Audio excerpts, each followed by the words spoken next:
भी डिस्कस कर लेते हैं। और एक और इंटरेस्टिंग चीज आपको बताऊंगा, निफ्टी ने यहाँ पे लो बनाया था, फिर एक हाई बनाया, एक हायर लो बनाया क्योंकि पिछले लो को नहीं तोड़ पाया, और उसके बाद हायर हाई बनाया, मतलब पिछले हाई से लेके और ऊपर, और उसके बाद एक हायर लो क्योंकि इस वाले लो को भी नहीं तोड़ पाया, यहाँ पे एक हायर लो बनाया। अब आइडियल सिनेरियो क्या होगा हमारे लिए कि निफ्टी जो 25,450 और 25,500 के बीच के लेवल को तो ब्रेक करे अपसाइड में, और यहाँ पे एक बारी रिटेस्ट करके फिर ऊपर को जाए, तो ये सबसे आइडियल ट्रेड होगा हमारे लिए।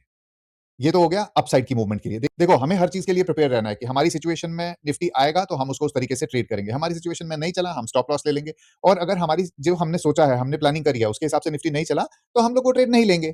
सिर्फ इसी साइकोलॉजी से आप लोग चलेगे और डिसिप्लिन मेंटेन करके रखोगे तो डेफिनेटली एक सक्सेसफुल ट्रेडर बन सकते हो। अब दूसरा सिनेरियो डिस्कस कर लेते हैं। तब तक वो 25,500 से नीचे है, 25,450 25,500 के लेवल से नीचे है, तब तक प्राइस वीक है।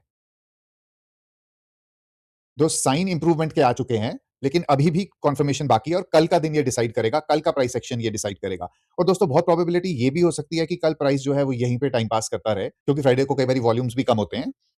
लेकिन आजकल आप देखोगे कि ट्रंप भाई साहब न्यूज में छाए हुए हैं, जहां पे जाकर के कुछ भी कर देते हैं, तो उसके बेसिस पे भी कहीं ना कहीं इंपैक्ट आ रहा है। बजट का सेशन भी पास आता जा रहा है, इंडिया विक्स भी हायर साइड पे है, तो ये सारी चीजें भी, इसमें वॉलेटिलिटी हाई है। आई वुड से अगर आप इसको हैंडल नहीं कर सकते हो तो बिल्कुल एक लॉट के साथ शुरू करो, ट्राई कर सकते हो तो अवॉइड करो।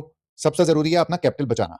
तो दोस्तों, कल का डाउन साइड का ट्रेड की बात करूं तो हमें वेट करना पड़ेगा कि निफ्टी 25,450 या 25,500 तक में जाए, वहां पे एक रेजिस्टेंस ले, इन्वर्टेड हैमर कैंडल या कोई बेरिश एंगल्फ कुछ टाइप का कैंडल पैटर्न बने, तो हम लोग एक डाउन साइड का ट्रेड देख सकते हैं, और उसमें पहला टारगेट अपना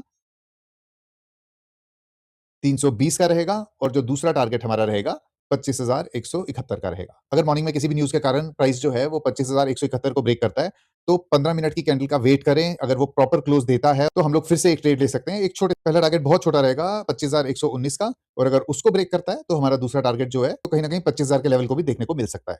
Now it's time for the disclaimer. We are not giving any trading tips or buy or sell recommendations. Please take your trades on the basis of your study. And if you have any doubts, please send it to the comments and we will definitely try to revert to you. Thank you so much for watching.